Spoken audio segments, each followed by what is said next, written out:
Hi friends, Sarika recipe मराठीमध्ये तुमचं खूप खूप स्वागत आहे। आज आपण खमंग खुसखुशीत अशी एकदम छान मस्त अशी गूळ शेंगदाण्याची पोळी कशी करायची ते पाहणार आहे।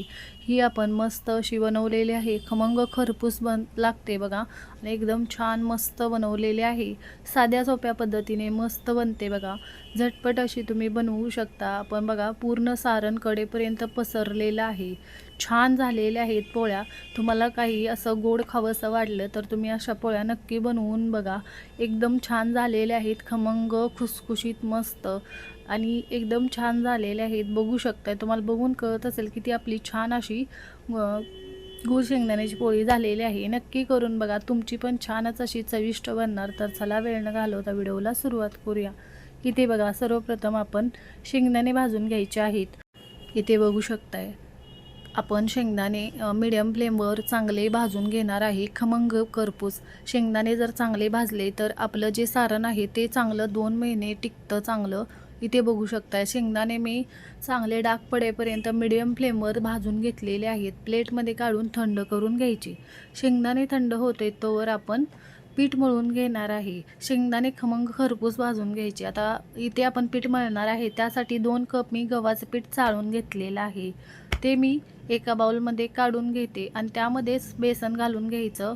2 चमचे मी इथे 2 ते 3 चमचे बेसन घेतलेलं आहे आणि यामध्ये चवीनुसार थोडंसं मीठ घालायचं आणि 1 चमचा आपण साजूक तूप घालायचं। बेसन आणि तुपामुळे आपली ही पोळी आहे ती खुसखुशीत होते, छान चिवट होत नाही। तूप आपल्याला सगळ्या पिठाला लावून घ्यायचं। इथे या पद्धतीने मी तूप सगळ्या पिठाला लावून घेते। थोडं थोडं पाणी घालून चांगलं आपल्याला हे मळून घ्यायचं आहे। जास्त घट्ट पण आहे, जास्त पातळ पण आहे, असं मुलायम पीठ मळून घ्यायचं आपलं मऊसूद असं। आता याला थोडंसं तेल लावायचं आणि 10 मिनटं भिजू द्यायचं, जास्त भिजू द्यायचं नाही। बेसन घातलेलं आहे, पीठ पातळ होऊ शकतं, फक्त 10 मिनटं ठेवा। इथे मी तेल घातलेलं आहे आणि पिठाला मी तेल लावून घेते आणि झाकण ठेवून याला मी भिजत ठेवणार आहे। असंच सगळीकडे मी व्यवस्थित तेल लावून घेतलेलं आहे। आता आपलं पीठ इथे भिजते 10 मिनटं, तोवर आपण शेंगदाणे जे आहेत ते वाटून घेणार आहे। आता मी सालीसकट हे शेंगदाणे बारीक करणार आहे, तुम्हाला हवं तर साल काढून घ्या। मी सालीसकट बारीक करून घेणार आहे। 2 कप शेंगदाणा आहेत, त्यासाठी मी 1.5 कप गूळ खिसून घेतलेला आहे। आता इथे आपल्याला पल्स मोडवर हे चालू बंद करत वाटून घ्यायचे आहेत, म्हणजे जास्त शेंगदाण्याला तेल सुटत नाही आणि जाडसर असं वाटून घेतलेले आहेत शेंगदाणे। यामध्ये गूळ घालून घ्यायचा आहे। आता गूळ यामध्ये व्यवस्थित बसत नाही, त्यामुळे बाउलमध्ये काढून घेतलेला आहे। मिक्स करून घेते गूळ आणि शेंगदाणे आणि नंतर मी वाटून घेते। हवं तर 2 बॅचमध्ये वाटा आणि त्यामध्ये वेलची पूड घालून घेते। 3 ते 4 वेलची मी वाटून घेतलेले आहेत। 2 बॅचमध्ये हे मी छान असं बारीक करून घेते। छान असं गूळ घातल्यानंतर पण मी चालू बंद करत पल्स मोडवर फिरवून घेतलेलं आहे, म्हणजे याला शेंगदाण्याला तेल सुटत नाही, गुळाला जास्त पाणी सुटत नाही आणि चांगलं आपलं सारण तयार झालेलं आहे। इथे सारण खमंग असं आपलं तयार झालेलं आहे चांगलं आणि इथे पीठ पण चांगलं भिजलेलं आहे। बघू शकता 10 मिनटं पीठ भिजलेलं आहे। मी 1 मिनटं पुन्हा मळून घेते आणि त्याचे छोटे छोटे गोळे करून घ्यायचे। चपातीला गोळा करतो त्यापेक्षा थोडंसं लहान करायचा। इथे भरपूर सारण भरून आपण ह्या पोळ्या बनवणार आहे। इथे बघू शकताय, आपण जे पीठ घेतलं होतं त्यामध्ये 7 ते 8 आपल्या पोळ्या बनवू शकतात। 7 ते 8 पोळ्या होतात बघा। आता सुकं पीठ लावून याचा छान असा गोळा करून घ्यायचं, वाटी करून घ्यायची इथे आणि त्यामध्ये भरपूर असं सारण भरायचं। थोडंसं दाबून भरायचं, म्हणजे सारण बाहेर निघत नाही।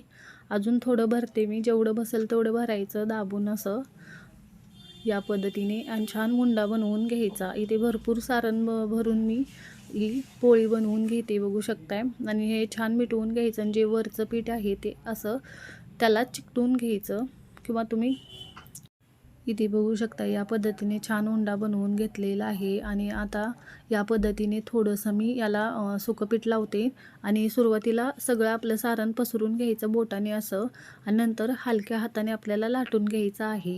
हे म्हणजे जे सारण आहे ते बाहेर येत नाही आणि पोळी आपली फुटत नाही, छान आपली लाटली जाते बघा पोळी. मी पीठ लावलेलं आहे, हलक्या हाताने लाटून घेते या पद्धतीने बघू शकताय. चांगली आपली पोळी मी पातळ अशी लाटून घेतलेली आहे बघू शकताय. आता इथे तवा गरम करायला ठेवलेला आहे, त्याला तूप लावून घ्यायचं या पद्धतीने सगळीकडे आणि त्यामध्ये गरम झाला की तवा त्यामध्ये आपल्याला पोळी घालून घ्यायची आणि चांगली थोडेसे बुडबुडे यायला लागले की पलटी करून आपण भाजून घेणार आहे. इथे बघू शकता बुडबुडे यायला लागलेले आहेत. दोन्ही साईडने तूप लावून आपण चांगली ही भाजून घेणार आहे. जर तुम्ही या पोळ्या प्रवासाला नेत असाल तर तुपाऐवजी तुम्ही तेल लावा, कारण तुपाचा वास येतो, त्यामुळे तेल लावून तुम्ही छान भाजू शकता. मी इथे तूप लावते, तुपामुळे छान अशा चविष्ट अशा लागतात ह्या पोळ्या. मी तूप लावते आणि दोन्ही साईडने खमंग खरपूस भाजून घेते बघा. मस्त होतात बघा आपल्या पोळ्या, छान एकदम खमंग खरपूस दोन्ही साईडने मी ह्या भाजून घेते. मस्त होत आहेत आणि छान भाजायच्या खरपूस अशा, म्हणजे खायला छान लागतात. मस्त एकदम मस्त दोन्ही साईडने भाजलेले आहे. मी काढून घेते बघू शकताय. आता दुसरी पण त्याच पद्धतीने मी बनवून घेतलेली आहे आणि ही पण चांगली मी दोन्ही साईडने भाजून घेते. इथे बघू शकता याला बबल्स आलेले आहेत. मी पलटी करून दोन्ही साईडला तूप लावून चांगली भाजून घेते. हे बघा याला तूप लावून चांगली छान अशी मी भाजून घेणार आहे. तूप भरपूर लावायचं, छान चविष्ट अशा बनतात बघा. इथे बघू शकताय. तुम्ही अशा मुलांच्या डब्यासाठी बनवू शकता. तुम्हाला जेव्हा पण गोड खायची इच्छा असेल तर तुम्ही अशी छान अशी खमंग खरपूस पोळी बनवून खाऊ शकता. या पद्धतीने मी दोन्ही साईडला तूप लावते. मस्त बघा आपली पोळी दिसते बघा छान अशी. आता इथे मी ही पण खमंग खरपूस अशी भाजून घेते. ही पण आपली पोळी छान अशी मी इथे भाजून घेते बघा. छान टम्म फुलते बघा. मस्त गरम गरम छान लागतात बघा या पोळ्या. या पद्धतीने तुम्ही ह्या प्रवासाला सुद्धा नेऊ शकता, मस्त लागतात. आता ही पण छान खमंग खरपूस भाजलेली आहे दोन्ही साईडने. मी काढून घेते आणि याच पद्धतीने दुसऱ्या पण मी बनवून घेते. इथे आपल्या पोळ्या बनवून झालेल्या आहेत आणि जे शिल्लक राहिलेलं सारण आहे ते तुम्ही 2 महिने फ्रीजमध्ये ठेवून 2 महिने टिकतं आणि जेव्हा पण तुम्हाला गोड खायची इच्छा होईल तेव्हा तुम्ही असं पोळ्या बनवून खाऊ शकता. 2 महिने छान टिकतं. त्यामुळे शेंगदाणे चांगले भाजून घ्यायचे. सगळ्या पोळ्या आपल्या छान अशा बनवून झालेल्या आहेत. मस्त एकदम टेस्टी अशा लागतात बघा. नक्की या पद्धतीने तुम्ही गूळ शेंगदाण्याची पोळी बनवून बघा. एकदम टेस्टी बनते आणि एकदम छान झालेली आहे. बघू शकताय खमंग खरपूस भाजून घेतलेले आहेत तूप लावून, छान लागतात आणि तुम्ही अशा मुलांच्या डब्यासाठी बनवून देऊ शकता. मस्त लागतात बघा, छान. नक्की करून बघा आणि कमेंटमध्ये जरूर सांगा तुम्हाला आजचा व्हिडिओ कसा वाटला. व्हिडिओ आवडला असेल तर व्हिडिओला लाईक करा, शेअर करा. चॅनलवर नवीन असाल तर चॅनलला सबस्क्राईब करा, बेल आयकॉनला क्लिक करा. या पद्धतीने तुम्ही पोळी नक्की बनवून बघा. व्हिडिओ पाहिल्याबद्दल धन्यवाद.